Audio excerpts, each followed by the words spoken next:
All right. We ostensibly should be live. All right.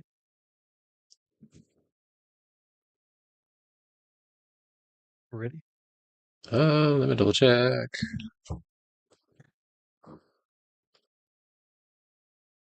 What's going on, folks? Can't be accessed. It's being used by another. Oh, that is not enjoying that. Let's just double check everything here. This is your Chernobyl stuff. All right.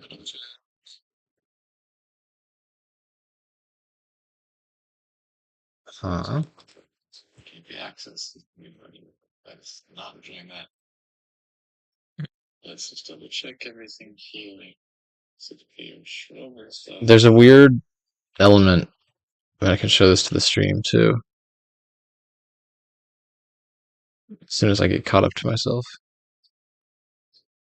There's a weird element where, we are online. yeah. If you see this, Wait. there's a weird element. I can show this to the stream too. But the screen will go black if I shift to another desktop, which is why I need two simultaneous desktops. There's a weird element where. So I have nothing more. I think we're good to go. Okay. All right. Well, welcome everyone.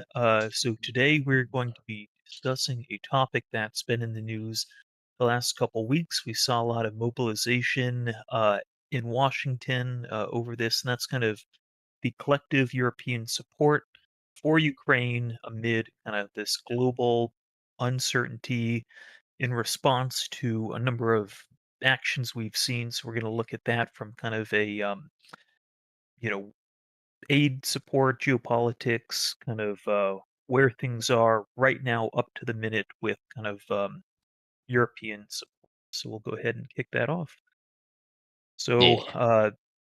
if we think about the whole kind of European security apparatus, which is kind of hard to talk about without, mentioning NATO, which is kind of, the driving force behind European solidarity around security, international security, counterterrorism, cybersecurity.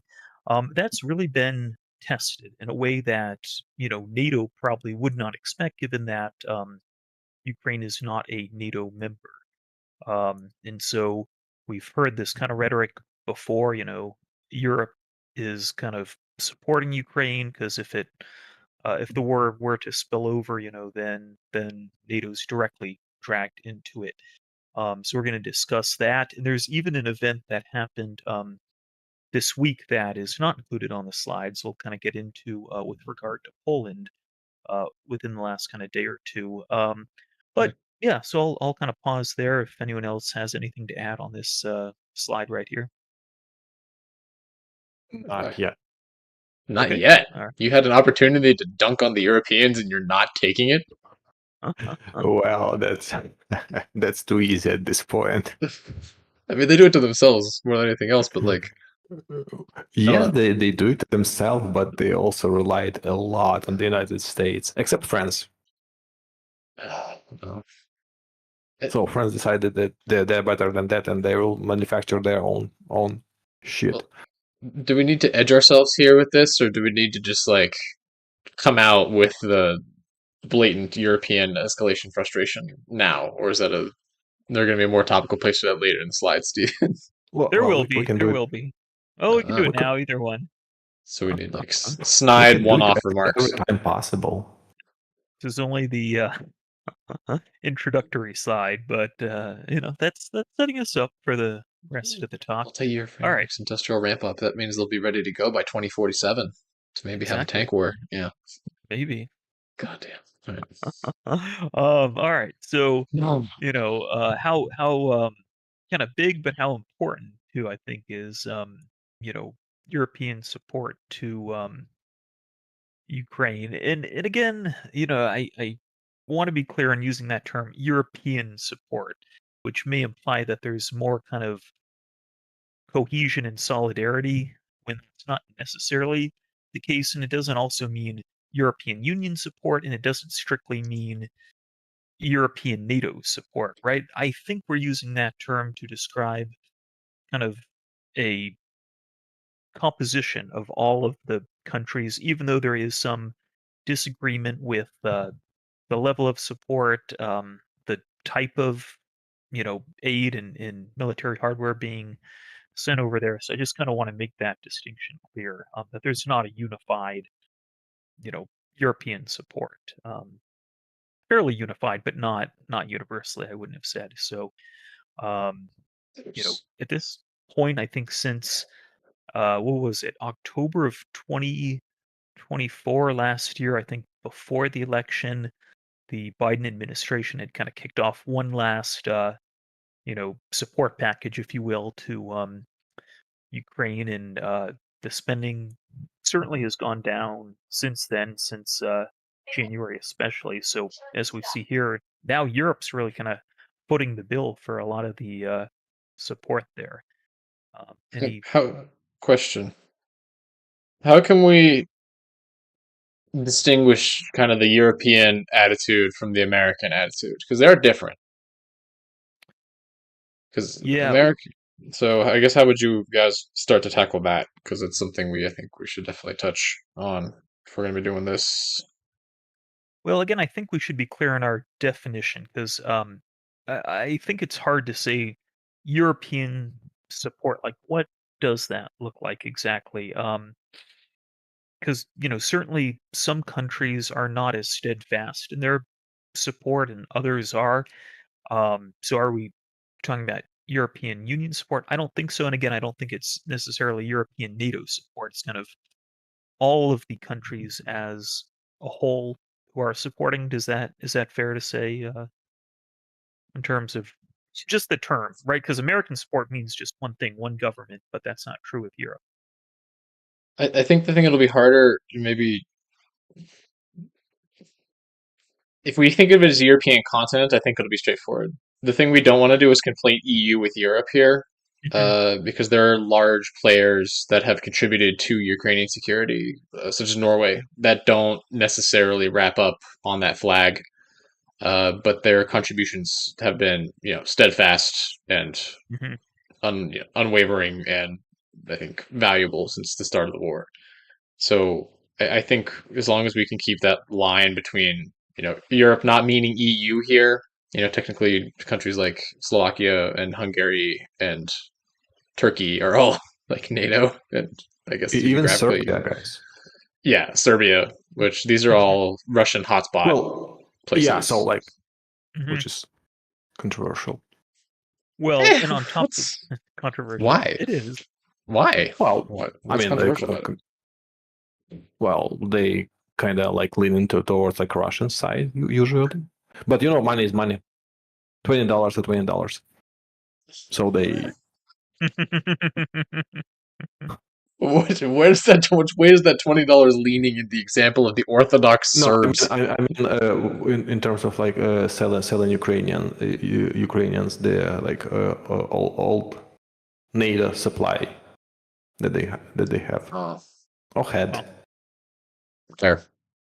another Um, way I think you could think of European support is essentially all European countries other than Belarus. Is that fair to say? In terms, I mean, Switzerland's not a NATO or EU member, but they've given support. Norway has. UK is a NATO but not EU member. So most, correct me if I'm wrong, haven't even Serbia and Hungary given some support at some point? yeah, but I mean that's a difficult blanket, and I'm not criticizing your statement here. It's just a difficult thing to generalize, because anything coming out of the European continent, unlike the United States, also included cash trenches, right? So Mm, for all of the Zelensky anti-Semitic cartoon bags of money, horrible memes that were being spread as part of disinformation campaigns by right-wing idiots in our country, the Europeans were the ones that actually just sent bags of money. And the European bags of money have now been repurposed, and I'm sure we'll talk about that. But because that is such a, if they sent $10, does that count? If they sent a bunch of like old rations. Does that count? Sure, it counts, but it's not like, someone sending all other S-300 units, or someone giving away Patriot systems, or, someone like the UK offering to put troops in on the ground and stuff like that. So I think to a certain degree, most of Europe has contributed. I think the front runners are absolutely the Dutch, Germany, Scandinavians, the border countries, especially in terms of percent GDP. The ones that are bordering, the ones that are bordering Russia specifically. So it's, and a lot of Europeans in Europe is just unhappy about anything anyways. It's just a giant kind of conglomerate of, and I don't mean this, I'm not trying to hate the Europeans, but y'all really come off as a bunch of fucking snooty tribes a lot of the time and don't get anything done. So I agree. Hard to say. I'm sharing my screen, but if someone wants to pull up a list of the countries, the representatives who are at the White House, was that about 2 weeks ago, 3 weeks ago, that would be helpful because we can kind of reflect on who all was there. That's a pretty important statement that they came to support kind of last minute. I believe the head of NATO was there. I think the head of the European Commission was there, so we'll take a look at that. Oh, and most of G7? Yeah, exactly. That's correct. So we'll look at that kind of, country by country level. Where was it, Stephen? I can Google it. Yeah, it's the European leaders who were present at the White House with Zelensky. It was the White House. Yeah, like 3 weeks ago, I think it was. No. After Trump had met with Putin.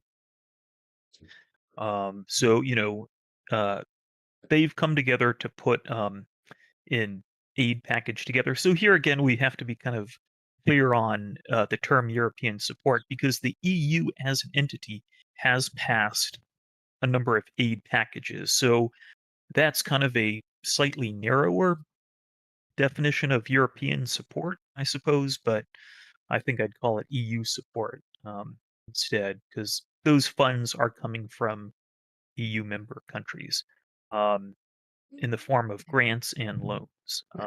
I got the list whenever you want it, so let me know. Yeah. Let me go to the next slide and we'll pause there. But yeah, please, if you don't mind reading that off. Just the countries or the leaders of the countries? How about both? Yeah, so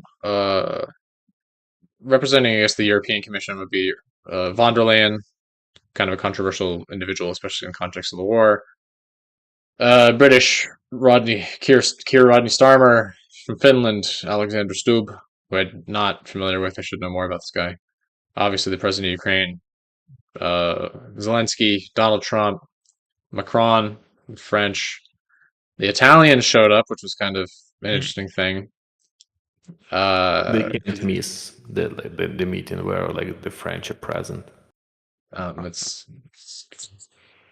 just the eternal inferiority complex. The Germans represented by Merz, who was the chancellor, and then the big daddy himself, this daddy's boy, Mark Rutte, the Dutch Secretary General of NATO, which I still don't understand that approach, but I don't know. That one haunts my dreams. Well, thanks for sharing that. I mean, all of those countries, especially I think Finland, like Macron and France have been pretty steadfast. The UK too, I would say they've been, for the most part, pretty supportive. I don't know a whole lot about Italy, how supportive they've been, but I don't know if anyone. Well, the current government is quite supportive, and Macron is very supportive. Wow, such a weird arc. Oh yeah, like he runs like too many games, I'd say right now. So he needs to be there. Yeah, well, that makes sense. I mean, those are probably the biggest. I'm trying to think of who kind of the notable exceptions would be. I mean, those are pretty key players. Is it Tusk who's the president of Poland? Yeah, Prime Minister. There. Oh, Prime Minister. Oh, okay. Or Duda? Is that who's? No, I'm not sure. That's a new one already. Oh, okay. Yeah, it's the new populist one. This is the new Polish president. Are they kind of to the right, or are they continuing? It's a MAGA equivalent, basically. Interesting. Huh. So Yes. would it be fair to say we might see a reduction in Polish support of Ukraine? Oh, 100%. No, No? I Oh, wouldn't say so. No. Ooh, okay. ooh, why Look, not? we're talking about like Polish MAGA, if we can say so, on the in the president chair, but the government is still like centrists.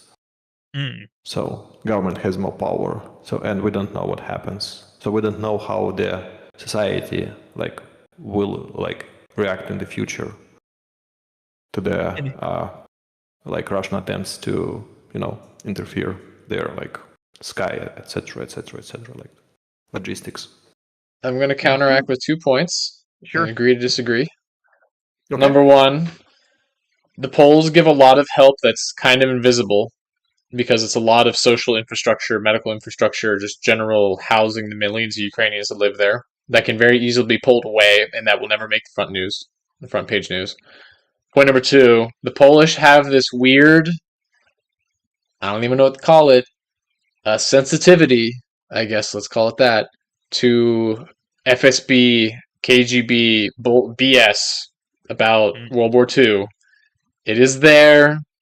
People are still screaming about the Volyn massacre and all this other dumb shit.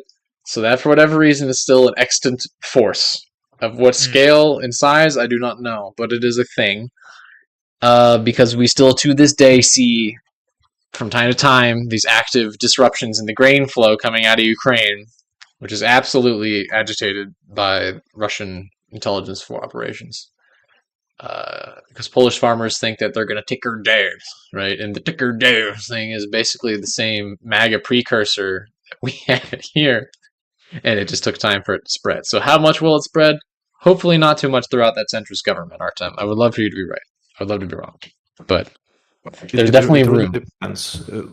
What you're saying about with your second point can easily be applied to any Eastern European country. Sometimes Romania? the former Warsaw bloc has the sentiment towards the Moscow direction. Oh, mhm. that's fair too. There's a lot of apparently just It's so okay. I agree with the second one, but what I'm saying is not totally Polish feature. okay. That's fair. Absolutely valid. Apparently the Romanians are like that too, even though they scraped by. Actually, they did really well. I'm still Ukrainians. proud of them. Yeah. Partially. 100%. I assume Moldovans are worse, Huh, but true. I don't know. Moldovans in the chat, let us know if you're there. Well, another country you don't hear a whole lot about, maybe you do, but the Czech Republic, or Czechia now, has been pretty supportive as well. I don't know a whole lot about their current government in terms of are they to the left, to the right, but I did find evidence of this kind of initiative they led. They're trying to, drive big donations for shells. I don't know if either of you all are more familiar with this initiative than I am. I found it, but they're kind of the organizers of this. I don't know, Ben, if you want to say anything about that. There's not a lot I can say. You've captured the broad strokes. The general idea is that wars are still going to be fought with artillery to a certain degree, whereas if you want to talk about certain other weapon systems that could become more immediately irrelevant, like tanks, for example. In Europe understands that on the basis of the United States industrial example, there's no reason that they shouldn't have had this stuff spun up ages ago because we're now at the point where the Europeans are at least starting to wake up a little bit.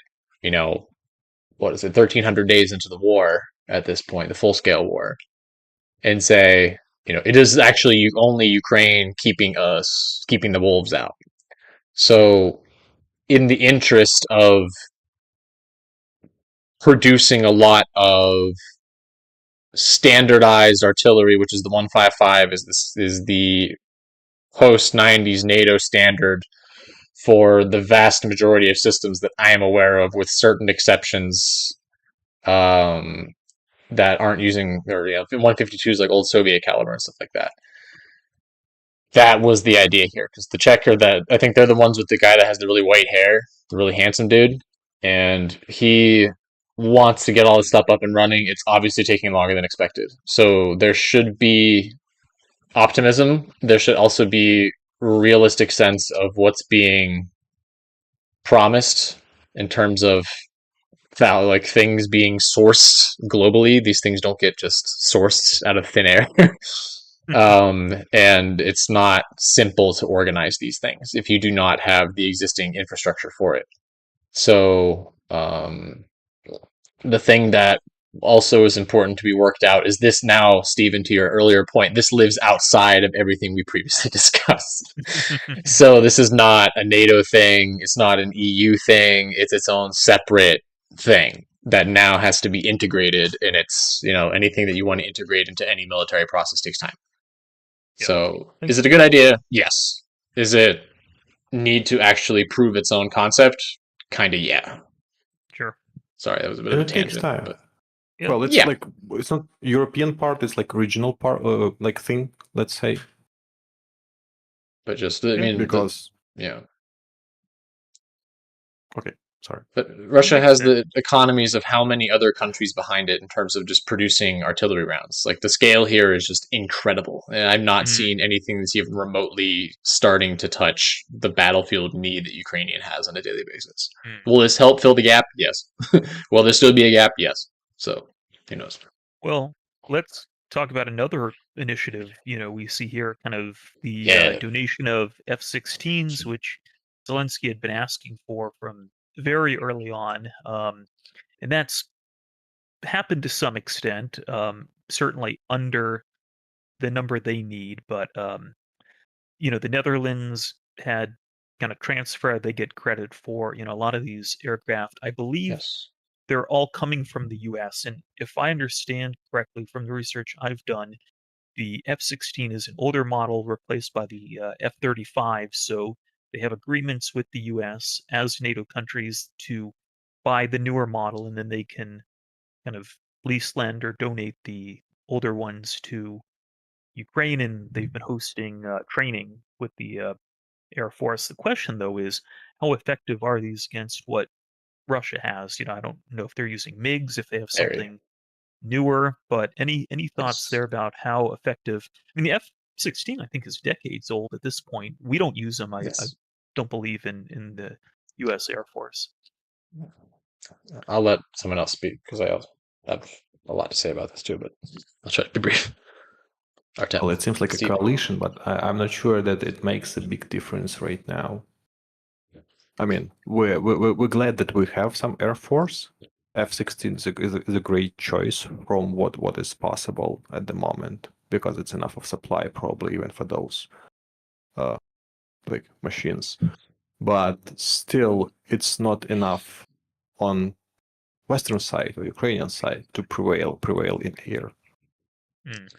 Just not enough. It's good to have it, but it's not enough. It doesn't make that big difference. Yeah, it works from what I see as a response to whatever Russia has. The lack of Russian air superiority does not mean Ukraine has air superiority. Yes, so it's just like 50-50 situation. So Russian planes absolutely get shot down frequently. And they're expensive, and pilots are very hard to replace. And there's certain planes that the Russians can't even replace anymore, like the things we saw when Spiderweb happened. That's right. So the F-16s that the Netherlands, I know, gave specifically were very old models. This is literally Top Gun models from the 80s. Like the F-16AM. Fourth generation fighters. I don't even know what gen. I mean, the F-16's long been supplanted by the F-18A Hornet. F-18. It's the 18, the one they use in the most recent Top Gun movie. Because the F-16 is more of a dogfighter. It's got the weird triangle fixed wing. It's very good at tight turns. Doesn't have huge, long strike capability. Can't carry a lot of stuff. Where the F-18 is a very flexible airplane. You can strap a lot of stuff to it. So that's what's been happening here, is that the Netherlands and them are taking these very old aircraft that are 40 years old, setting up all of the logistical maintenance and things like that in line, and all the training, and putting Ukrainians in them. Ukrainians are having success. So Ukrainians are, and again, this is kind of a weird information gap. So I don't want to say too much because it could just lead to false positive conclusions. But the Russians objectively have very good aircraft, the SU series specifically. However, they're still getting shot down. So, I think the first confirmed kill of an F-16 shooting an Su-37 out of the sky, or 27, one of the two, out of the sky, came with a Ukrainian pilot probably 2 or 3 months ago at this point, and that's like military aviation history, groundbreaking stuff. That's like David and Goliath stuff. If you want to get an idea of the scale of those two machines in combat, and apparently the SU didn't even see anything coming. So the airplanes also have a very important application for defensive use when there are lots of X-55s, X-101s, which are the cruise missiles in the air. Ukraine uses those planes to intercept airborne targets with, again, considerable efficacy.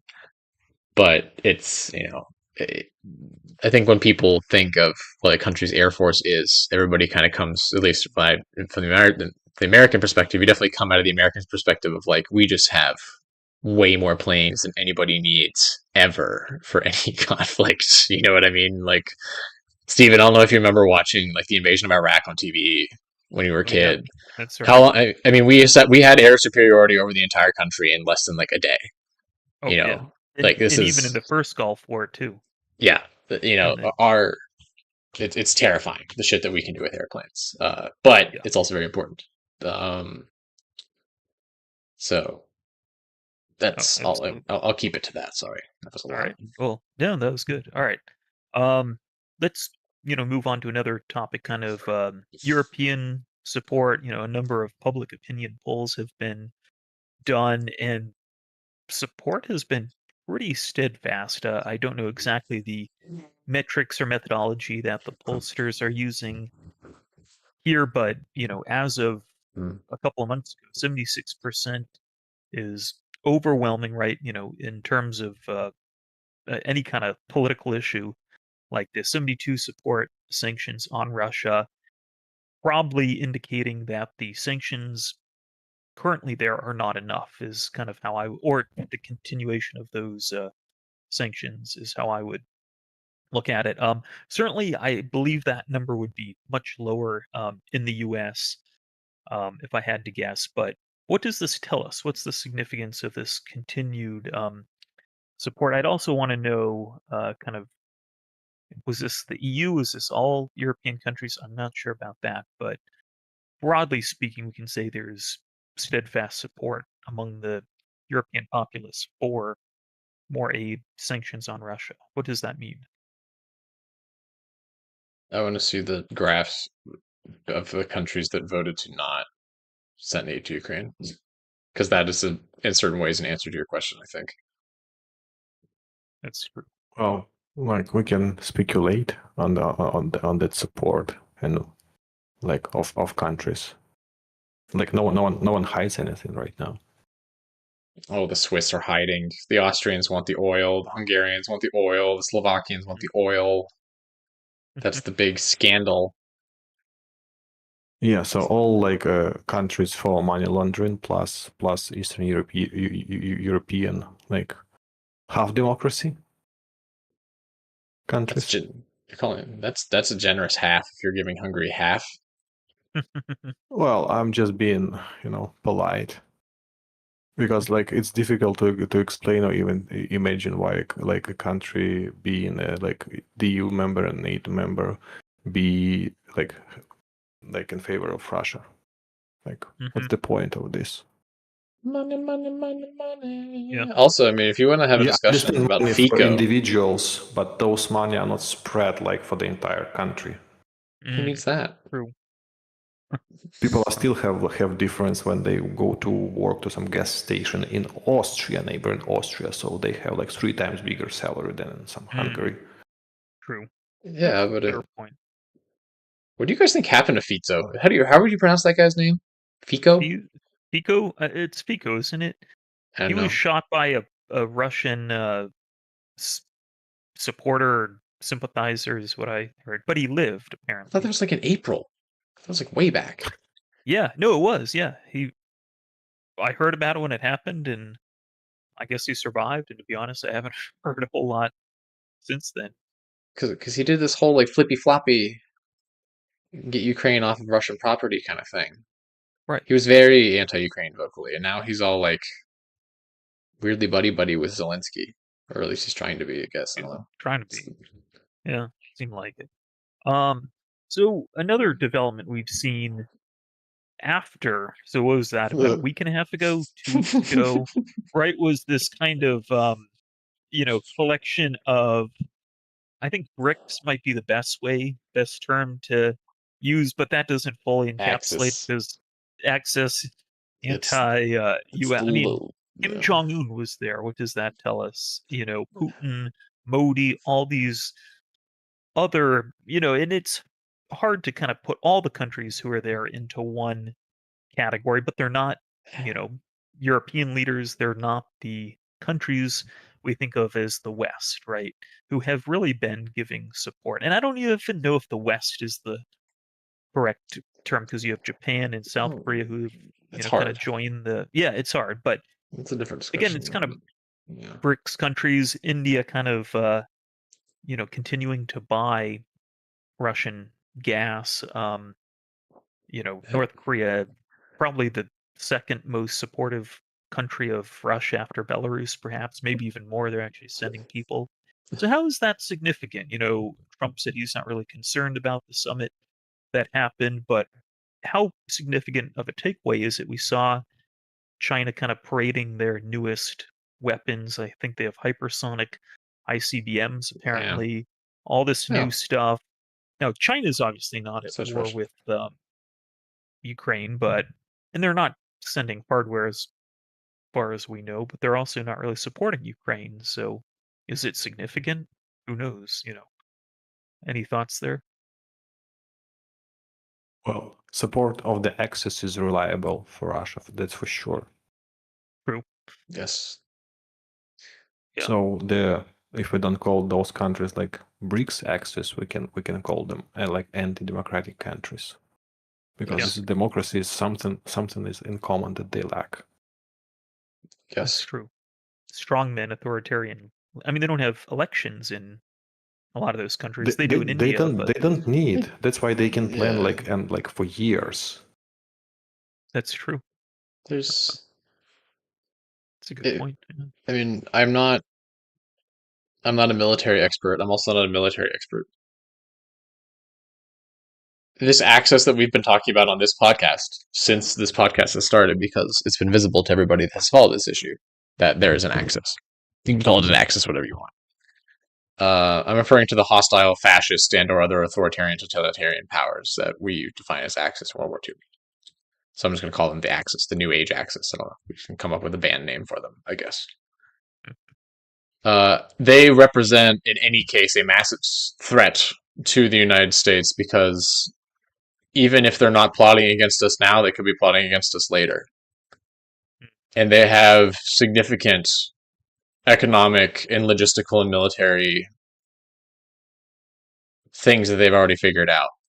China supplying drones to Russia, North Korea sending people to go get Russian intelligence. Russian intelligence includes Ukrainian intelligence. Ukrainian intelligence comes close to Five Eyes systems, which means our enemies are gathering, they're coordinating, and they're learning. That is always a bad thing. The undercurrent of that I find to be spooky is that once the Trump administration kind of came to power, there was a little bit of hope being held out for all of these hardcore anti-China isolationists. I'm not hearing, anymore that China's a problem. Whereas initially we saw the weird, the freeze in the Pentagon aid, because we need to, quote, focus on a land war for China with China. Therefore, we have to take, drones and tank rounds that we're going to give to Ukraine and send them to Israel, that was a legitimate narrative literally a month ago. We made a video on it. But now, Colby and Hegseth and everybody else are doing this turtle approach where they're just protecting the homeland, which is just, see no evil, hear no evil, speak no evil. We'll let the bad guys do whatever the hell they want. This comes after we've destroyed most of our soft power by getting rid of things like US aid, which is where the Chinese were already kicking our ass, which was Africa and South America, and the Russians are doing the same. So it seems kind of nefarious. I don't know. It's hard for me not to be extremely concerned about the fact that our government is very okay with all of our enemies just rubbing shoulders to do whatever the hell they want. And if I were Taiwan, I'd be very concerned. I'd be very concerned. They are. They're more than concerned. Because the same thing with them, we can probably talk about this later too, but, Article 5 would not be counting on it from anybody from the United States to be supporting that. Because at least for the next 3.5 years, yeah. Well, it's going to take time. We live in a post-information world right now. It's all spin. There's no. I mean, have you heard of anybody talking objectively about the benefits? There's one Republican that I follow that's not from Pennsylvania, and he's retiring. But he was the one that got back like the Baltic. What was the thing? The Baltic Coordination Act that Trump wanted to pause, and then they fought for it and overturned it. He was leading that up because he was like, "Yeah, these people are Estonia, they're the front line. We have to keep economic trade and things like that open with these people. Like we can't just leave them. This is not isolationism is not what makes America great. Isolation makes America worse. Makes the world worse." Yeah. Yeah. Well, so kind of in response to that, Europe's kind of already looking kind of, what happens day one after this war ends, and a lot of that's dependent on how the war ends.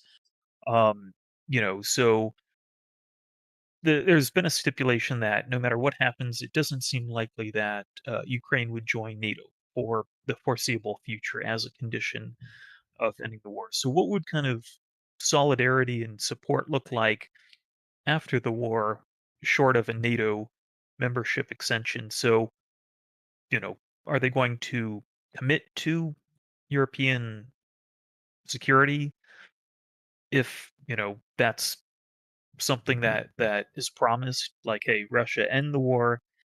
They're not going to join NATO. And I'm not even talking about territorial exchange yet, which would, who knows how that would work out. But, the U.S. hasn't been that committed, as far as I can tell, to, kind of a post-war security guarantee. So then it's up to Europe to do that. Any thoughts there? Yeah, couple of.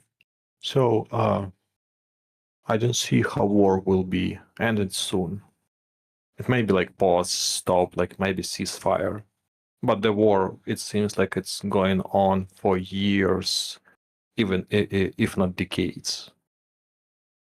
Speaking of exchanging of territories for the ceasefire or things like that, I don't see it's possible because you cannot change Ukrainian territory for Ukrainian territory. It's already Ukrainian, so the fact that Ukrainian government doesn't control something doesn't make it like a peace for trade deal. Yeah. Especially when yeah. Good. Sorry, I was gonna say as just a side note, especially when the United States has made agreements now to ostensibly mine minerals out of this Ukrainian land.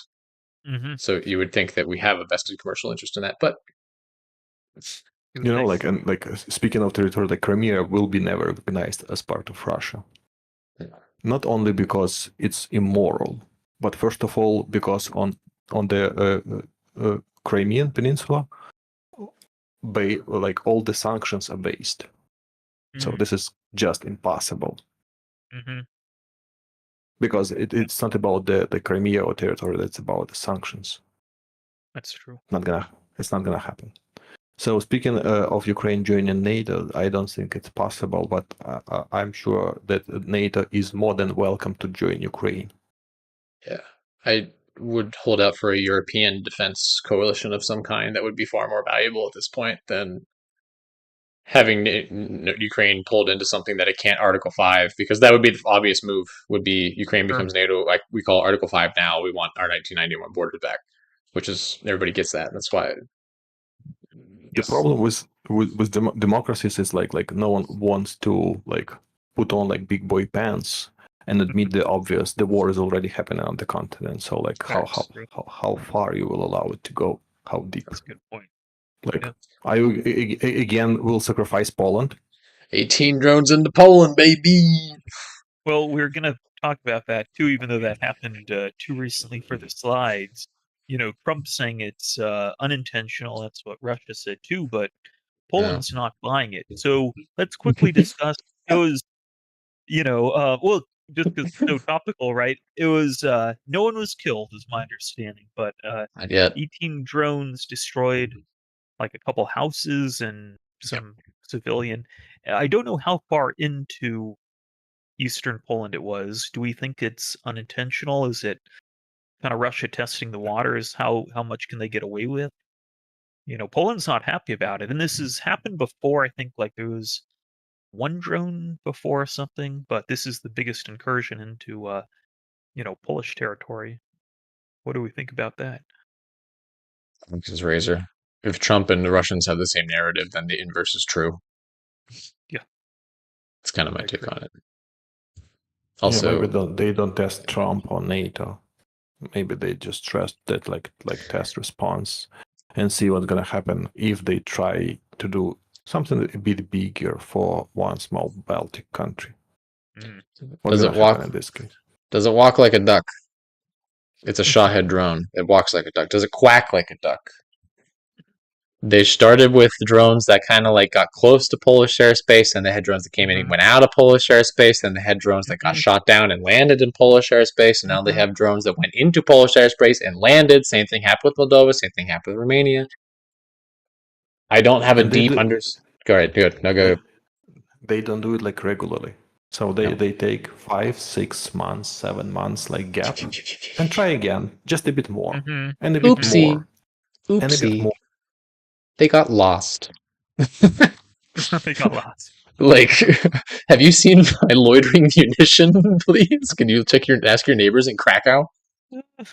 Like, seriously, I also don't, from a technical standpoint, need to sit down and read about how Shawheads work more. And there is electronic warfare being employed, which I could understand a single Shawhead or a very, very tightly clustered group of them. Because electronic warfare is not like an EMP that you see in the movie where you hit a button and it just explodes and everything around it just suddenly stops working. It's the Call of Duty nuking space thing doesn't actually work. What does work is highly directional based countermeasures where you see a thing, you point a beam at it, and then sometimes it'll scramble it or fry a component, at which point, okay, maybe that Shawhead is not able to navigate anymore and you lose one. But this was 18 of them. This is not, I mean, unless the Ukrainians have something where they can just take 20 Shawheads out that also happen to be close enough that they can be popped by one single system, because Shawheads also have an extremely high operating altitude. That's why they're hard to shoot down, because they cruise at something like 20,000 feet. Sure. Or something ridiculously high, where most conventional systems cannot reach. True. And B, the Russians don't group them up anymore. If you have the Telegram channels, like I have on my phone, they bring them in and they poke and they prod and they try to find every single which tiny way to navigate through the web of Ukrainian air defense systems. And they don't group them up into 20 in a flock like a bunch of geese. It doesn't make sense. It doesn't make sense for anything to be other than intentional. I'm not buying it. And another question is, what is an appropriate Polish response? I mean, they don't want to be too,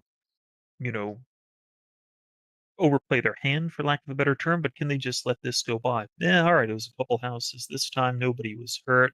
We're going to condemn them, but not take it further than that? Is that, I mean, that I assume that's what's happening. Is that an appropriate response? If the big boy pants are hanging in the closet still, then yes. That's true. I don't know. There's at this point you are not Poland is not in a state of war with Russia, and something that is owned by Russia has destroyed Polish territory. Think about it in any other context. True. If a I don't know. It's hard for us because we only have very few options, but like Mexico and something in Central America, it's a Central American drone came across and blew up American houses. No one was hurt this time, but there were 20 of them, and they came into American territory and they blew up a few houses, and now some people are homeless. Would America at least try to close the sky over its own airspace or over the next airspace, the adjacent airspace? Probably. Are we going to see that? Probably not. I don't know. Probably not. There's no reason we couldn't, but. Well, yeah, no, I agree. So yeah, that happened. Then there's kind of this question of Trump in particular, and not just the U.S., right? Because he's returned as president and he's met with Putin a number of times during his first administration, obviously, again 3 weeks ago. So, how important is the kind of longevity of the policies of the Trump administration in terms of U.S. commitment to Ukraine, right? And who knows what's going to happen in 2028, right? Likely, if a Democrat were to win, that aid would increase, and of course, it depends on the state of the war then too. But are we seeing kind of a waning of support because of the Trump administration policies? We can look at numbers and all that, but I think the question here is Ukraine right to be concerned? Is Trump an effective negotiator? What should Zelensky be concerned about here? A lot of Any questions. thoughts there? It's a lot of it's a lot of points. It's fair. What do you think? Ukraine is already more than concerned. Yeah. It's ongoing war on your territory. What you gonna do? How long do you think the policies are going to sit around, Stephen? Well, I don't think they're going to be there much beyond the 2028 presidential term, depending on what happens, right? Again, if we were to see another Republican win, then by and large, I doubt we'll see much of a shift in policy in terms of commitment, funding, etc. That's my guess. I think there's a pretty stark divide between the foreign policy objectives of Democrats and Republicans. Especially now, right? I can't compare like the Obama takeover of the war in Iraq and Afghanistan from Bush, which was largely a continuation and further troop buildup, right? Those wars didn't end or really even de-escalate much for that matter after, Obama was sworn in. So I think that, yeah, there's a good chance the war will not have ended by then. Maybe, I mean, it's become a war of attrition, I suppose, but I think the policies for the most part would be reversed if a Democrat were to win in 2028. Any thoughts?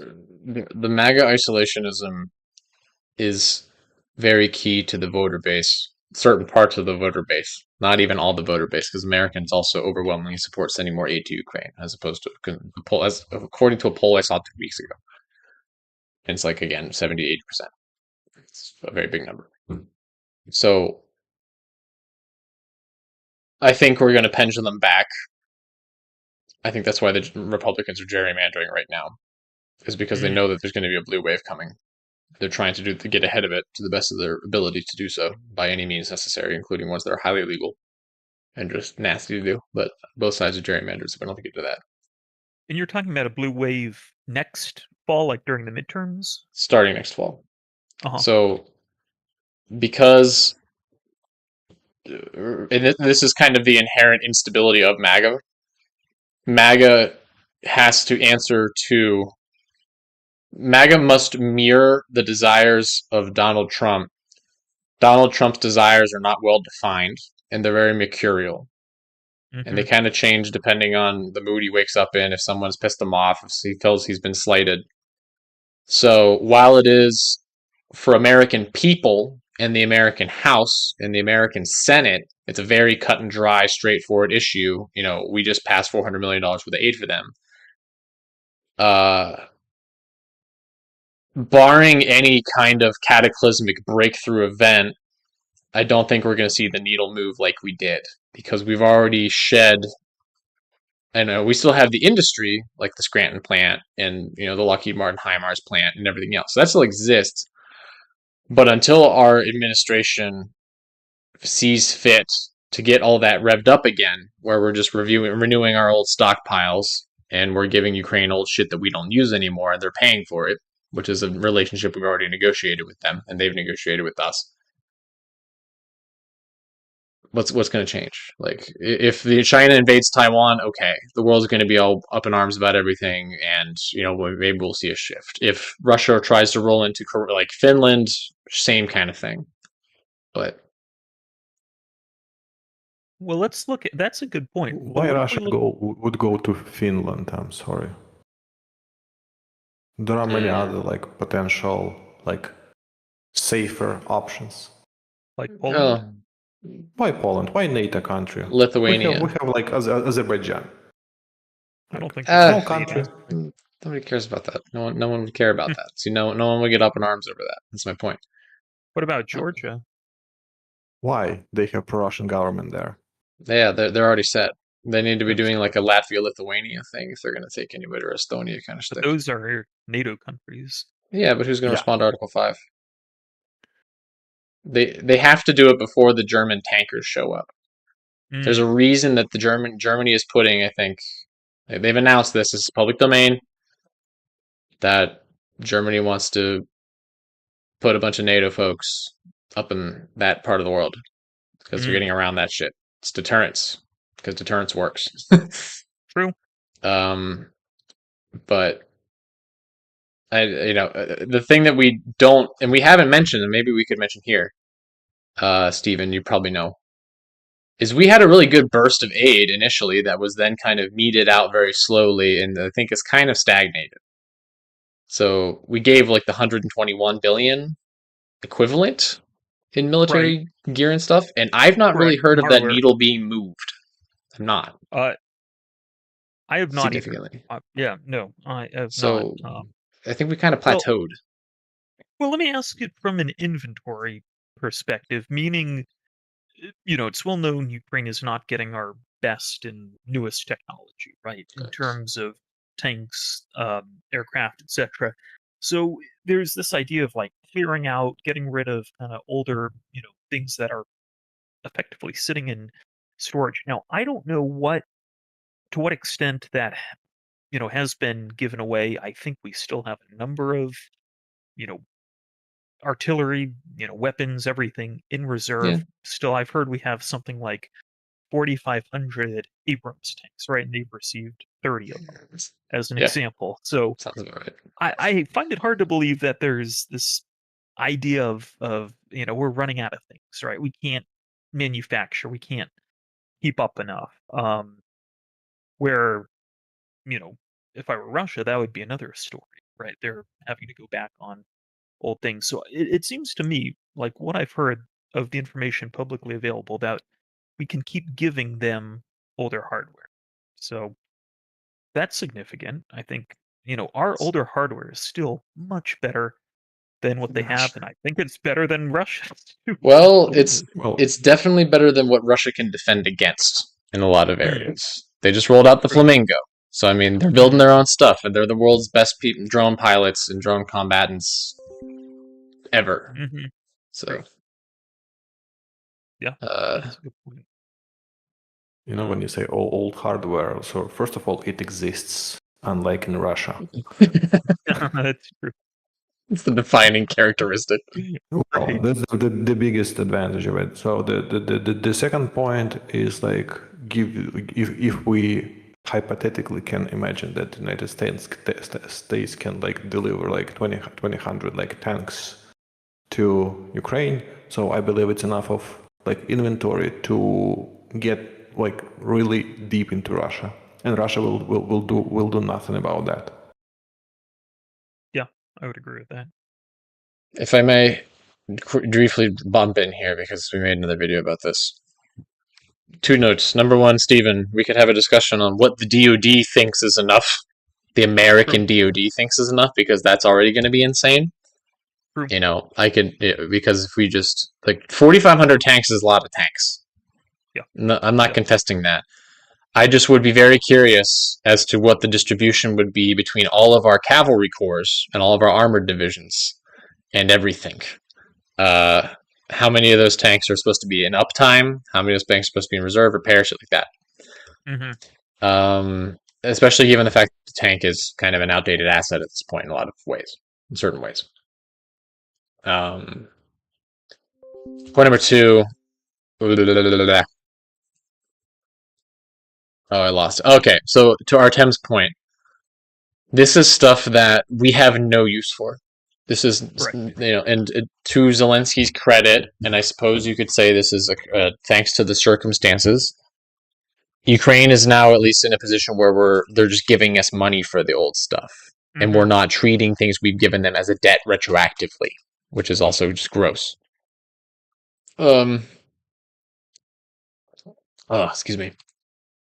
So we would have no way to practically utilize these systems because the weapon systems like the AIM-7, which is an anti-air missile that we do not use anymore because we phased it out for AMRAAMs 25 years ago, 30 years ago, back in the 90s. This is not a missile that we can use in any way, but it is just frickin' sitting around, and you can strap that thing to an F-16, or you can strap that thing to a Magura, which is the boat drone, and they'll reprogram it to shoot down an SU whatever the hell. Right, that's coming over. So the narrative that the United States doesn't have enough,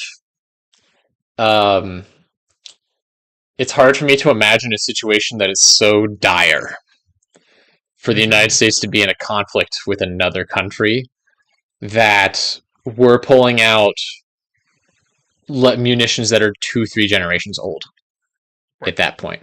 And if the situation is that dire, should the DoD really have to account for that and engineer for that and maintain that and take on the cost of that, because these things aren't stored for free and they're not maintained for free and they're not upkept for free by any stretch of the imagination?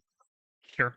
Or can we just look at this and say this is propaganda BS and they're obviously just making stuff up in order to come up with an excuse to 180 on a decision that was made during the Biden administration that they legally cannot overturn, but they've tried to do anyways? Yeah. Good point. I don't know. Well, that's true. Yeah. I mean, there was a number of commitments, I suppose, under the previous government where, you know, they have contracts, you're receiving this, that's already been done. Especially if Congress approved, you know, that like round of funding, for instance, that can't be undone easily, as I understand it. So, yeah, and again, like I think the only thing we still use, maybe that's been donated, are the Patriot missile systems. I think those are still actively used, and they received a small amount of Patriot batteries. Artem, what do you think? I think I have a question, guys. When you said that you might use something, like against whom? I'm just curious. That is a good question. Just tell me, like, because I don't know. Like usually, like I understand, like it's in the movie we have like bunch of aliens in the sky, but was the like you know, like who was the stuff that you store on the like on the territory of the United States? Against whom you hypothetically can like, you know, like fight? Well, that is a good question. And until 4 years ago, right, it had been, you know, in Afghanistan, certainly. But then, yeah, that does beg the question, what's next, right? Obviously, if you look at things like DARPA, right, the most advanced technologies are still, you know, very much being developed. Right? Like, what's the next war is kind of what you're asking, you know, who's the next enemy we would face? No, it's just like the war or like of the United States. It doesn't look like a war like in between Russia and Ukraine. So you don't fight when you have never will. like advantage. So your war and your conflict, like usually, like all the operations are ended like in about a week of time. That we saw like in Iraq, for example, like few days and nothing to fight with. It's just like it doesn't work this way. We don't have symmetric war. We never go after that. Even like we can imagine that just like there is no other country on this planet of the like equal like power, because if we, even like those people who think that China might be like a competitor to the United States, it will never be, for one like simple reason: the United States is one of the biggest markets China sells their crap to. Yeah. Period. Yep. No, totally valid. I guess to briefly answer the hilarious question. There's never going. The United States is not going to be in a symmetric conflict that is not a first attempt at like a nuclear initiation to just completely wipe out the entire country, because it's very hard for me to imagine a geopolitical circumstance where there's someone that even is approximately at the punching weight that the United States is in regards to the Air Force, Navy, the infantry, missile, like whatever category you want to pull, and that we are moved into a conflict with them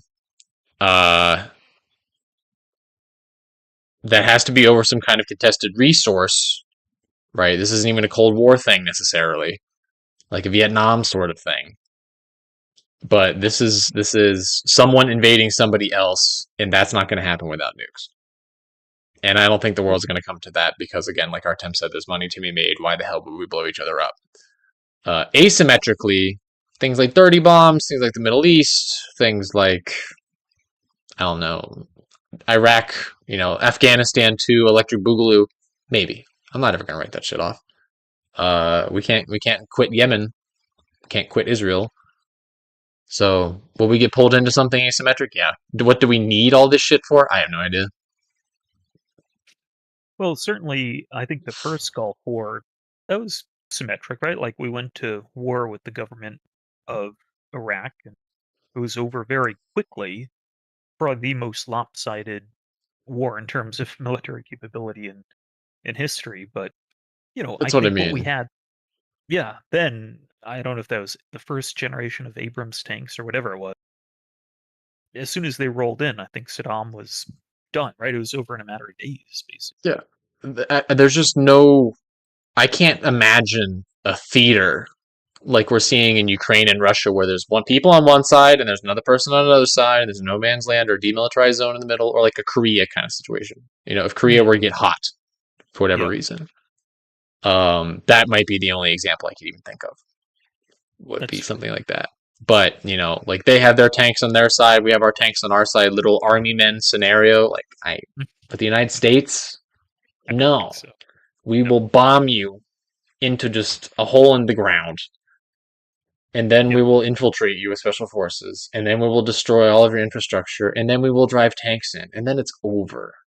And then you just have terrorists shooting out of houses like we've fought in the Middle East for the last 40 years. So that's same old, same old. That's nothing new. End rant. Sorry. Yeah, that's a good point. All right. I mean, we're almost kind of at time here, but just kind of going back to what we were talking about earlier, the continuation of European support, a lot of it too, just kind of policy and kind of contracts, are we going to see this kind of coalescing of European governments around support, putting that in writing? We are going to deliver, X, Y, and Z aid or military hardware, um, due to the fact that there is uncertainty for a minimum probably of the next 3.5 years. I don't know. We'll see what happens in the midterms, because Congress controls the purse, so that could change, I suppose. Hopefully for the better, but you know, um, it's an opportunity, I think, for Europe to really step up. And another thing, I just had a thought too. We talk a lot about kind of Europe and the U.S., but certainly other allies like Canada, Australia, South Korea, Japan are not an insignificant block. If I kind of lump all those non, NATO, although Canada's NATO countries together, right? They're supplying intelligence hardware aid too. So that's kind of a third actor there too. I don't know if there are any thoughts there in terms of kind of picking up that deficit that the U.S. is kind of lagging on in terms of support. What would have to happen in Europe for them to quit Ukraine? I'm going to counter your question with a question. Elections. One possibility. What else? True. Major, probably territorial changes very quickly, I suppose. If somehow Russia were to really have success in changing the front line, would we see a rapid response of European support? Probably not in any amount of time. And again, I'm speaking kind of hypothetically because the front line's been pretty stable for a while. Again, I don't know how they would quickly change it, but if they were to, would that would be a real test, I suppose, of European commitment. Like, But if we're talking about the change in the European agenda towards Ukraine, Russia, etc., so probably the most possible way here, I think, is have some sort of migration crisis. If it's orchestrated, It's already and happening. Europeans are like irritated with the migrants, as Yeah. they were with, like, for example, with Syrians, because they it was are. too much, like just too many of them, like, and like huge waves. So no one liked that. And because like Europe, like most of European countries are democracies, so that would change the matter of the politics, like in Europe. If Russia were to have a regime change that's a good point. and Yeah. the person to replace Putin were clever, that could be devastating. Mhm. But I don't think there's a Putin 2.0 in the wings, and we could have a whole podcast about that. That would actually be a really good one. Good stream topic. That's why there I've heard is. people talk about Medvedev as a Putin Oh 2.0. my I don't know God. if that's Oh no, true or not.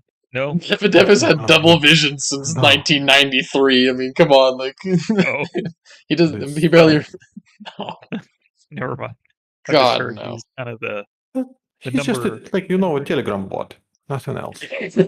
Oh, Yeah, he's like a Chat GPT like 0.5 bot that's running out of tokens. It's fueled on like potato vodka. It's like he's not- 0.5 liter. Yeah. I like that. No, Medvedev is definitely not going to fill those shoes. Oh, that's funny. Well, yeah, I don't know then who's kind of the heir apparent to Putin, if there is Oh, one, right? Like, I mean, how Oh. how how long can we can go in he on this? stay? Yeah, I mean, we could do a whole episode on that, but Well, he's 70 something now. you can Apparently, has transplant organs. yeah, Did you see that different organs. microphone Yeah, chat with Xi? Yeah. They're walking around like, all you have to do is that's harvest organs from young people and you can live uh, forever. I'm like, I'm pretty sure right. that's not how, like, I don't think it works like that. I don't think it does. Um, Don't think it does. but yeah, I would agree. Regime change, and I mean that's got to come at some point, right? Same with Yeah. Belarus. I don't know if Oh, with Lukashenko's Belarus, getting probably it will happen soon, like relatively soon. Well, when you say it happened soon, are you thinking like I forget the name of that opposition candidate, that woman who had to flee? No. Like, are you thinking of pro? No, You're no, thinking No, of a not oh, her. okay, No, like not a pro. like, Well, I mean, my question is though, like a pro Kremlin stooge or like actual elections and actual move toward democracy. if there is pro-Kremlin candidate, it means like peace for the people. If it's a democratic candidate, it means war for the entire country. Mm, that's Yes. They're in okay. they're in a much more compromised situation at this point. Well, but could something like what happened during the Euromaidan happen, where Yanukovych was forcefully kicked out, government was taken over, and a democratic government was installed? Okay. Slight clarifications here. Yanukovych fled after Yes. unleashing people, after killing his own people. This is not some kind of thing where there were guerrillas storming, I'm going to Mm, imagine this crazy scenario where there's a riot of people that are armed storming a government building, in order to try to find the people inside. That did not happen in Ukraine. That happened in the United States.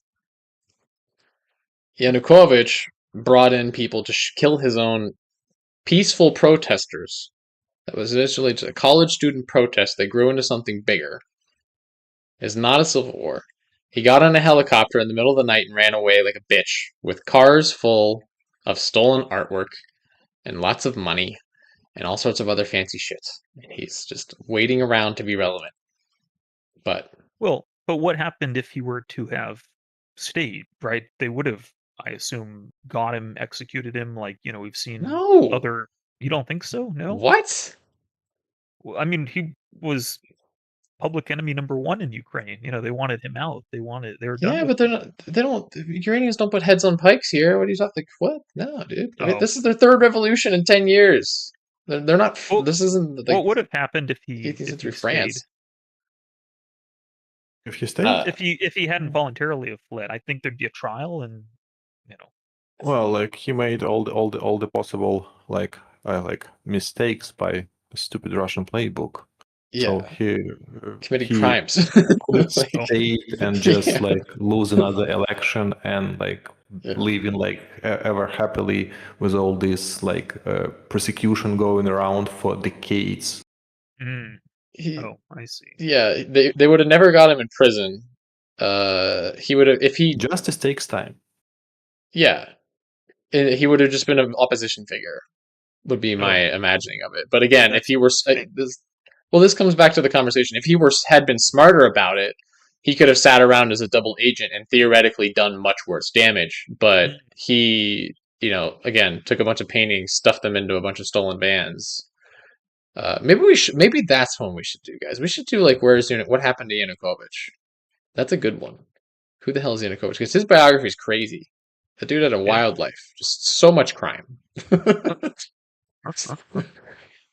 But still in Russia, as far as I know. Yeah. That'd be an interesting. Occam's razor again. Yeah. You really don't kind of think about that. No, they would not have. I do not think they would have executed him in any way. Well, I meant after a trial type of thing. No, I don't think Ukraine has the death penalty. Oh, maybe not. I think it's legal. Usually, Ukrainian protests are not violent. No.